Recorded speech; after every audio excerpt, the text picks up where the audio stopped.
ನಿಶ್ಚಿತಾರ್ಥಕ್ಕೆ ಹೋಗಿದ್ದಾಗ ಕಾರು ಪಲ್ಟಿಯಾಗಿ ಭೀಕರ ಅಪಘಾತ.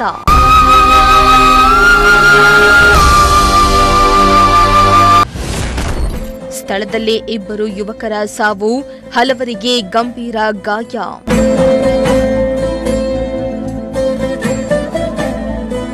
ನಿಶ್ಚಿತಾರ್ಥ ಕಾರ್ಯಕ್ರಮಕ್ಕೆ ತೆರಳುತ್ತಾ ಇದ್ದ ವೇಳೆ ಇನೋವಾ ಕಾರೊಂದು ಚಾಲಕನ ನಿಯಂತ್ರಣ ತಪ್ಪಿ ರಸ್ತೆಯ ಬದಿಯ ಹಳ್ಳಕ್ಕೆ ಉರುಳಿ ಬಿದ್ದು ಭೀಕರ ಅಪಘಾತ ಸಂಭವಿಸಿದ್ದು, ಸ್ಥಳದಲ್ಲೇ ಇಬ್ಬರು ಯುವಕರು ಸಾವನ್ನಪ್ಪಿದರೆ ಹಲವರು ಗಂಭೀರವಾಗಿ ಗಾಯಗೊಂಡಿರುವ ಘಟನೆ ಹಾಸನ ಜಿಲ್ಲೆಯ ಅರಸೀಕೆರೆ ತಾಲೂಕಿನ ಜಾವಗಲ್ ಸಮೀಪ ನಡೆದಿದೆ.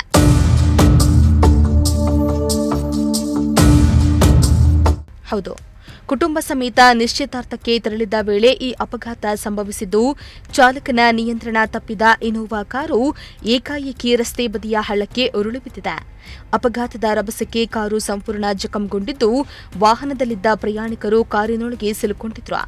ಇನ್ನು ಸ್ಥಳೀಯರು ಹಾಗೂ ಪೊಲೀಸರು ಕೂಡಲೇ ರಕ್ಷಣಾ ಕಾರ್ಯಾಚರಣೆಯನ್ನ ನಡೆಸಿ ಗಾಯಾಳುಗಳನ್ನು ಹೊರತೆಗೆದಿದ್ದಾರೆ.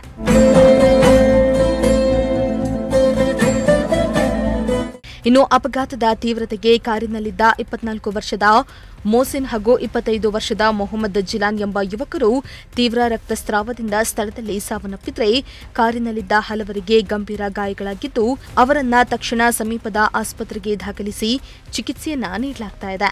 ಇನ್ನು ಅಪಘಾತದ ಸುದ್ದಿ ತಿಳಿದಿದ್ದಂತೆಯೇ ಮೃತರ ಕುಟುಂಬಸ್ಥರು ಸ್ಥಳಕ್ಕೆ ಧಾವಿಸಿದ್ದು, ಕುಟುಂಬಸ್ಥರ ಆಕ್ರಂದನ ಮುಗಿಲು ಮುಟ್ಟಿದೆ.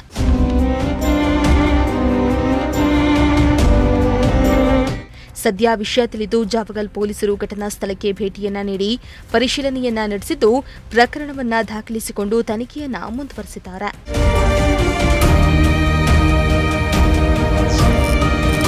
MD Nasir, Prajashakti TV, Arsikere.